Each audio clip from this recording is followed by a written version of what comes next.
Bienvenue dans cette nouvelle édition du QG News. Voici les titres de l'actualité. Charles Blé Goudet appelle les Ivoiriens à oublier toute vengeance ou revanche après la crise électorale de 2010-2011. L'ex-chef du mouvement des jeunes patriotes s'est adressé aux Ivoiriens et à la jeunesse africaine dans une lettre publiée sur Facebook. Une première à la cote de la Douala Stock Exchange. Les titres de l'emprunt obligataire 2018 de l'État du Cameroun font leur entrée à la Bourse des valeurs du Cameroun. Une entrée qui représente 20 millions de titres obligataires de l'État. Et au Togo, malgré l'existence du Code de la santé publique en place depuis 2009, les mauvaises pratiques pullulent dans les centres hospitaliers du pays. Un auteur togolais les dénonce avec un ouvrage, Chila, l'infirmière véreuse. Mais tout d'abord, dissolution de la CENI. C'est ce que demande l'Alliance électorale de l'opposition en Mauritanie. Elle demande une nouvelle révision de la liste électorale et la dissolution de l'actuelle commission électorale en vue de la création d'une CENI consensuelle. Une CENI qui serait composée de façon paritaire et consensuelle entre l'opposition et la majorité. Dans un point presse tenu ce mercredi 27 mars à Nouakchott, la coalition a souligné que la commission est loin d'être impartial et que ses membres sont en faveur du candidat du parti au pouvoir. Un discours d'appel au calme. Charles Blé Goudet, l'ex-chef du mouvement des jeunes patriotes acquitté en première instance par la Cour pénale internationale, mais toujours en liberté conditionnelle, a tenu un discours publié sur Facebook. Il appelle à l'unité nationale. Les précisions de Solange Dubois. C'est à travers sa page Facebook que Charles Blé Goudet s'est adressé aux Ivoiriens et à toute la jeunesse africaine. Libéré sous condition le 1er février dernier et en attente d'un pays d'accueil, l'ex-leader des jeunes patriotes en appelle à l'apaisement et clame sa reconnaissance vis-à-vis des Ivoiriens qui lui ont témoigné leur soutien durant les années passées derrière les barreaux. Je conçois que dans notre pays ballotté, martyrisé, par une tempête si féroce et interminable, chacun a eu 1000 raisons d'être mécontent et de se laisser gagner par la rage et la haine. Pourtant, ici et maintenant, mon message à votre endroit est d'abord un message d'apaisement. Ensuite, ce que me dicte mon cœur en ce moment, c'est de vous dire toute mon affection. Ma singulière et profonde affection. En vous l'exprimant, je ne vous rends qu'une infime partie de soutien et de l'immense amour que vous avez bien voulu me témoigner pendant ma détention. Tout en prônant le pardon et la réconciliation, Charles Blé Goudet rejette toute idée de vengeance dans son pays qui a déjà subi un lourd préjudice du fait de la crise post-électorale. Dans cette crise où les différents protagonistes se sont souvent rejetés le tort, il dit toute sa disponibilité à œuvrer à la paix et à la stabilité pour l'édification d'une Côte d'Ivoire nouvelle. Aussi cruelle qu'a été l'épreuve que notre pays a vécue, fidèle à mon engagement de ne jamais être du mauvais côté de l'histoire, je n'encouragerai aucune tentation de vengeance, ni aucune velléité de revanche. Parce que, en définitive, de vengeance en vengeance, de revanche en revanche, cela ne fera que précipiter notre pays dans l'abîme, dans le chaos. Bref, dans un déclin irréversible. En revanche, je suis disposé à encourager toutes les initiatives en faveur de l'édification d'une société qui sache tirer les leçons de son passé douloureux. Accusés de crimes contre l'humanité, Laurent Gbagbo et Charles Blé Goudet ont été acquittés mais libérés sous condition.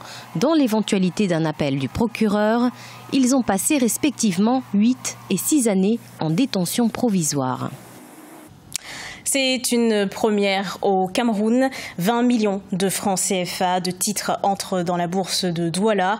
Une grande première pour la Douala Stock Exchange. Selon la commission des marchés financiers, ces titres correspondent à l'emprunt obligataire lancé en 2018 par le gouvernement. Les précisions de Viviane Bauken.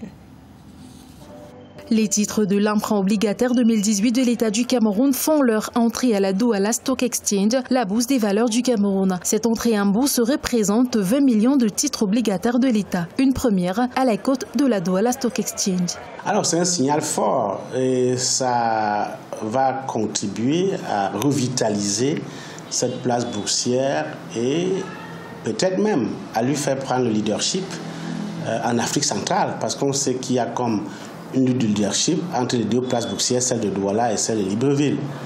Donc c'est quand même un coup assez intéressant, assez important pour cette place boursière. Elle augure de bonnes choses.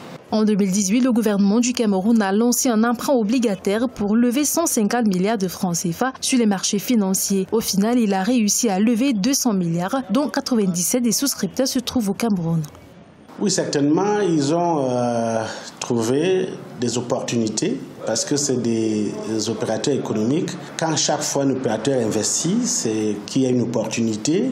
Et si cela a paru être une opportunité porteuse pour ces trois institutions financières, on dit bancaires, certainement que les choses sont améliorées en matière de gouvernance. Sur le marché financier, la mise en bourse de ces titres a été conduite par un consortium de banques locales cotés à la Douala Stock Exchange, notamment Afriland First Bank, Ecobank et Société Générale du Cameroun. Spirale de violence au Mali. Suite au massacre de 160 Peuls civils Dogon ont été tués dans 2 attaques distinctes ce 26 mars. Depuis près de 4 ans, les affrontements se multiplient entre la communauté Peul des éleveurs et les ethnies Bambara et Dogon, pratiquant essentiellement l'agriculture. Elles ont créé leur propre groupe d'autodéfense. Pour l'enseignant-chercheur Bakary Samb, il s'agit d'un problème sécuritaire et non d'un problème ethnique. Écoutons-le. Il faudrait revenir sur les causes structurelles qui ont conduit à de telles situations dans le centre du Mali. Ce qui se passe, c'est avant tout un problème de gouvernance sécuritaire avec l'absence de l'État qui a laissé se compliquer et se complexifier des conflits intercommunautaires qui, avant tout, étaient basés sur le contrôle des ressources en termes de pâturage, en termes de points d'eau. Tout le monde connaît en Afrique la traditionnelle question qui oppose les nomades et les sédentaires, les éleveurs et les agriculteurs. Ces conflits-là, aujourd'hui, se sont agrégés avec l'avènement d'une forme de djihadisme au début autour du Front de libération du Massina avec Amadou Nkoufa. Du coup, cela a causé des confusions dans la tête des services de sécurité et de certains membres du gouvernement sur le rôle éventuel des Peuls dans les mouvements djihadistes. Alors qu'on sait que même l'embrigadement de certains Peuls dans ces mouvements-là était aussi dû à un autre fait qui était le vol de bétail, qui a poussé certains Peuls à aller apprendre le maniement des armes auprès d'AQMI pour se défendre de certains Touaregs ou d'autres populations. Malheureusement, la qualification des faits dans certains médias qui parlent tout de suite de génocide, de guerre ethnique, alors que les communautés ont vécu pendant des siècles ensemble, cela commence à envenimer la situation et conduit à des situations avec des représailles. Et pour rappel, le gouvernement malien a annoncé la dissolution du groupe Dogon Dan Nam en Bassagou, une dissolution refusée par le chef militaire du groupe ce 27 mars. Faux diplômes, vente frauduleuse de médicaments, corruption, soins de mauvaise qualité, autant de problématiques qui touchent le secteur de la santé au Togo. L'auteure togolaise Afiou Até dénonce ces pratiques dans un ouvrage, Tila, l'infirmière véreuse, découverte justement dans ce sujet de notre correspondant Aimé Fakofi. Dénoncer les pratiques infirmières hors normes au sein des centres hospitaliers du Togo, tel se veut le récit de l'ouvrage Tila, l'infirmière véreuse. L'auteur évoque entre autres les contraintes et réalités de la profession infirmière, les faux diplômes, la vente frauduleuse des médicaments, la corruption, qualité défectueuse des soins, autant de mots qui minent le secteur de la santé. J'aborde plusieurs thématiques notamment par rapport à la pratique. Par rapport à la pratique de la profession infirmière, par rapport à la gestion des centres et surtout aux formés sur l'État. Les médecins sont en train de former, les assistants médicaux sont en train de former, les infirmiers sont en train de former, les formés sur l'État sont en train de former. Et on ne dit rien. Mais pourtant, on ouvre les écoles. En 2009, le Togo a voté le Code de la santé publique. Le respect de ce code, selon l'auteur, contribuerait à réduire sensiblement les maux qui gangrènent la profession médicale, ainsi que la gestion des administrations hospitalières. Les tests sont là, le Code de la santé publique est là. Qui doit former, qui doit faire quoi à travers ce document, que chaque corporation s'occupe de sa corporation. Actuellement responsable de l'infirmerie à l'Assemblée nationale, Safiou Até est à son premier ouvrage qui est un récit. Après qu'il a l'infirmière véreuse, l'infirmier d'état de formation entend aborder la problématique de la formation à l'école des paramédicaux. Une manière à lui de contribuer à des soins de qualité au Togo. Ce journal a été préparé par l'ensemble de la rédaction. Merci à vous de l'avoir suivi. Dans un instant, une nouvelle édition de l'actualité sur Africa 24.